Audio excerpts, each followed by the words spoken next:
Welcome to Medical Officer Training Module. This module will guide you to manage major depressive disorder in primary care. Globally, 5% of adults suffer from depression. Depression is a leading cause of disability worldwide, major contributor to the overall global burden of disease. More women are affected by depression than men. Approximately 280 million people in the world have depression. Depression is a common illness worldwide, with 3.8% of the population affected, 5% among adults, and 5.7% among adults older than 60 years old. A review of depression studies in Malaysia showed the prevalence of depression in Malaysia to be between 8 to 12%. Etiology of depression: biological causes, for example, genetic factor, biochemical factor, cognitive, psychological, and developmental factors, for example, developmental and personality factors, processing of emotional information, and cognitive origins of worry. Depression can be caused by ongoing stress in life, personality, pregnancy and childbirth, trauma, and other factors such as substance abuse, medications, chronic medical condition, and alcoholism. In major depressive disorder, there are at least 5 or more symptoms present for the past 2 weeks. In dysthymia, the depressive symptoms occur most of the day for more days than not for at least 2 years in adults and 1 year in children. While in bipolar disorder, alternate with major depressive episodes followed by manic or hypomanic episodes. In destructive mood dysregulation disorder, the symptoms occur frequent, persistent, and outbursts out of the proportion to the situation, with a core feature of chronic, severe, persistent irritability. While in premenstrual dysphoric disorders, the symptoms occur during the premenstrual phase. In substance-induced depressive disorder, the depressive symptoms are associated with history of substance use. While in depressive disorder due to other medical condition, the depressive symptoms are associated with underlying chronic medical condition, for example, diabetes, stroke.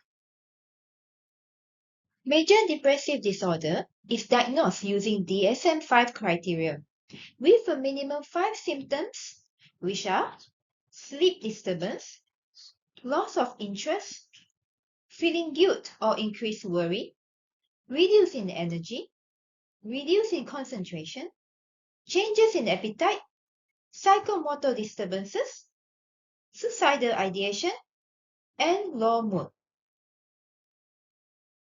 According to the clinical practice guideline, screening for depression is suggested in the high-risk individuals. They are first-degree relative with history of depression, chronic diseases, obesity, chronic pain, and those with psychosocial issues. Screening of depression is also recommended in those experiencing major life changes, pregnant and postpartum period, socially isolated, multiple vague symptoms, sleep disturbance, substance abuse, loss of interest in sexual activity, and old age. Woolley questions are used as a tool in screening in depressive disorder. It has a sensitivity of 96 to 99% and a specificity of 70 to 78%. An answer of yes to any of the questions indicate a positive screen. PHQ-9 should be done if screened positive with Woolley questions. It contains 9 questions and has a sensitivity of 87% and specificity of 82%. In PHQ-9, a score of 0 to 4 indicates normal, 5 to 9 indicates mild, 10 to 14 indicates moderate, 15 to 19 indicates severe, while 20 to 27 indicates very severe depression. The assessment of severity is important to determine the mode of treatment. It consists of a detailed history taking, mental state examination, physical examination, and investigation if indicated. In history taking, it should include patients presenting symptoms, duration and severity, past history of manic or hypomanic episodes, social history, past history of medical, psychiatric and drugs, and suicide idea or attempt. Appearance and behavior, speech, affect, thoughts, perception, cognitive state, and insight should be assessed during the mental state examination. Laboratory tests may be required if the presentation is atypical, such as symptoms suggesting a medical cause in elderly, first major depressive episode after the age of 40, absence of precipitating factors, or depression not responding fully to standard treatment. The laboratory investigations to consider include full blood count, urea and electrolytes, calcium, thyroid function test, B12 and folate level, liver function test, syphilitic serology, CT brand or EEG. The severity of depression can be divided into mild, moderate, and severe. In mild, the symptoms are manageable with minor impairment, while in severe, they have marked impairment. The rising trend in means of suicide and self-harm was shown. Therefore, it should be evaluated through a detailed clinical assessment. The risk factors for suicide include past suicide attempt, loss of relationship, financial or occupational difficulties, poor social support, alcohol abuse or dependence, and other medical comorbidities. The indications to refer to tertiary center include unsure of diagnosis, attempted suicide, psychotic symptoms, or failure of treatment. Admission to the psychiatric ward can be voluntary or involuntary according to the Mental Health Act 2001. Indications for admission are risk of harm to self, psychotic symptoms, inability to care for self, lack of impulse control, or danger to others. Combination treatment of psychosocial intervention, psychotherapy, and pharmacotherapy are recommended in the treatment of depression. The aim of treatment during the acute phase is to achieve remission, while during the continuation and maintenance phase is to prevent relapse, recurrence, and development of chronicity. This chart highlights the phases of treatment in depression, whereby the acute phase is less than 12 weeks, followed by continuation and maintenance. The response to treatment is expected at 2 to 4 weeks after initiation of antidepressant. Once they enter remission, it is recommended to continue the maintenance phase treatment 6 to 9 months or 2 years and more if there is a high risk of relapse and recurrence. If patients do not respond after 2 to 4 weeks of initiation of treatment, we need to consider incorrect diagnosis, psychotic depression, organic conditions, comorbid psychiatric disorders such as substance abuse, dependence, panic disorder, obsessive compulsive disorder or personality disorder, adverse psychosocial factors, or non-compliance. Non-pharmacotherapy in treatment of depression. The psychosocial intervention include psychoeducation, counseling or non-directive supportive therapy, peer intervention, exercise, relaxation, or psychospiritual intervention. Psychoeducation is given by delivering information on the symptoms and cause of depression, biopsychosocial model of etiology, treatment, early signs of recurrence, management of relapse and recurrence. Psychoeducation should be provided early and continuously throughout the management of depression. It is available on the following website. Psychotherapy can be used in the acute phase in mild to moderate severity. It should not be used in the psychotic period. The types of psychotherapy include cognitive behavioral therapy, interpersonal therapy, problem-solving therapy, behavioral therapy, internet and mobile or computer-based interventions. These are the listed shared resources available in Malaysia. These are the other shared resources in Malaysia. Mentari is an approach initiated by the Ministry of Health Malaysia to improve outreach and reintegration of people with mental health problems. More information are available in this website. Now let's look into the pharmacological interventions. All antidepressants has been shown to be more effective than placebo. For moderate to severe depression, pharmacotherapy is the mainstay of treatment given with psychological or psychosocial intervention. The aim in the acute phase is to achieve remission between 8 to 12 weeks. A remission is defined as a minimum of 80% reduction in the symptoms of depression. When do we consider starting treatment in mild to moderate depression? It can be initiated in conditions such as past history of moderate to severe depression, patient's preference, previous response to antidepressants, lack of response to non-pharmacotherapy intervention. However, it should be followed by close monitoring and early follow-up within 2 weeks. The choice of antidepressant depends on various factors, including the efficacy and tolerability, patient's profile and comorbidities, concomitant medication and drug-to-drug interactions, cost and availability, as well as patient's preference. The common antidepressant medications, SSRI, available in primary care includes escitalopram, fluvoxamine, and sertraline.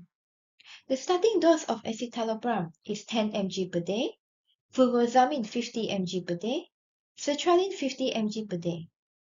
The common side effects of these SSRI generally are gastrointestinal symptoms such as nausea, abdominal pain, constipation, diarrhea, neurological symptoms such as headache, insomnia, tremor, somnolence. They can also cause prolonged QT interval and electrolyte imbalance. Antidepressant medication should be initiated with careful monitoring, generally within 2 weeks, to assess the response to treatment as well as presence of side effects. The factors to consider when determining the frequency of monitoring include the disease severity, patient's cooperation, availability of social support, and presence of comorbidities. Improvement with pharmacotherapy usually can be observed after 4 to 6 weeks of treatment initiation. If a 25% of improvement is not observed after 4 weeks of treatment, a reappraisal of the treatment regime should be conducted or a change of antidepressant may be considered. If after 4 to 8 weeks of treatment, a moderate improvement is not observed, then a thorough review and appraisal of the diagnosis, complicating conditions and issues, and treatment plan may be conducted. While when the patient shows 25 to 50% improvement during the initial 4 weeks of antidepressant, the dose must be optimized to achieve a maximal tolerable dose. Initiation of the following medication requires monitoring of parameters such as body mass index and waist circumference, blood pressure, ECG for QT prolongation, liver function test, and electrolytes.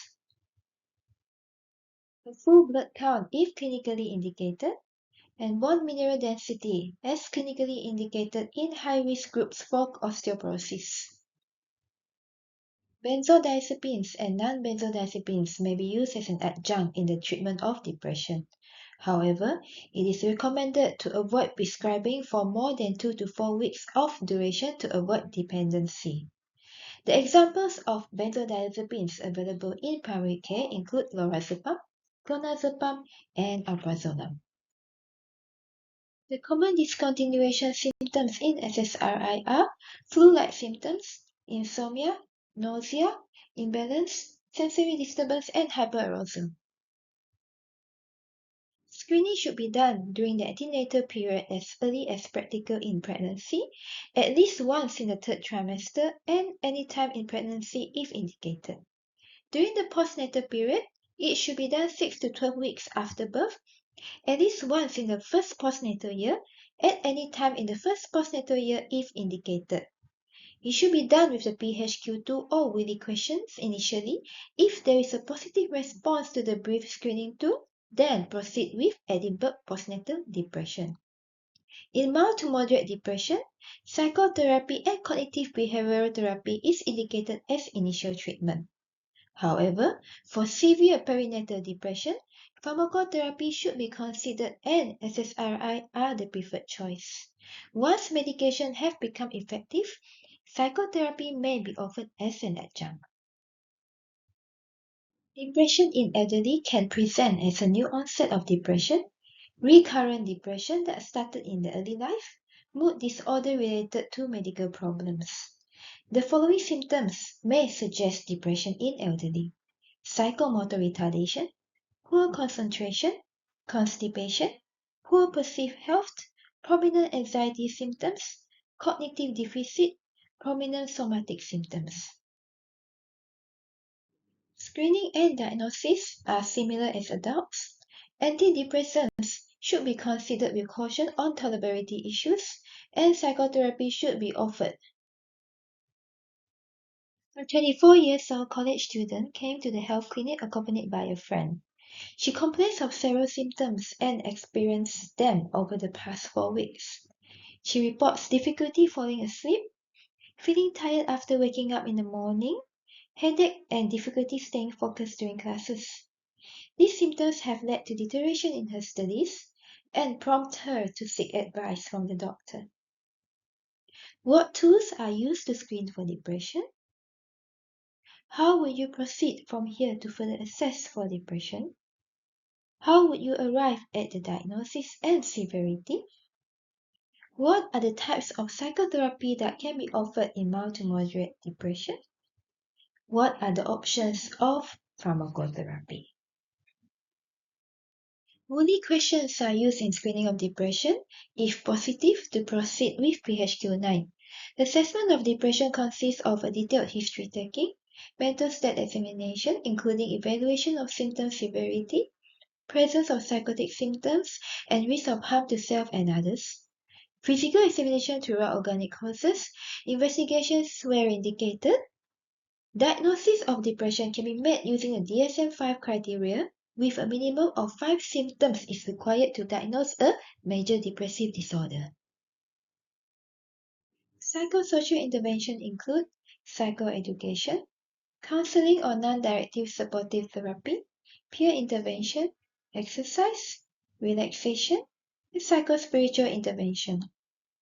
The choice of antidepressant medication will depend on various factors, including efficacy and tolerability, patient's profile and comorbidities, concomitant medication and drug-to-drug interaction cost and availability, as well as patient's preference. First-line medication available in primary care are SSRI. These include sertraline, fluvoxamine, and escitalopram. Thank you for your attention. I hope you had a fruitful session.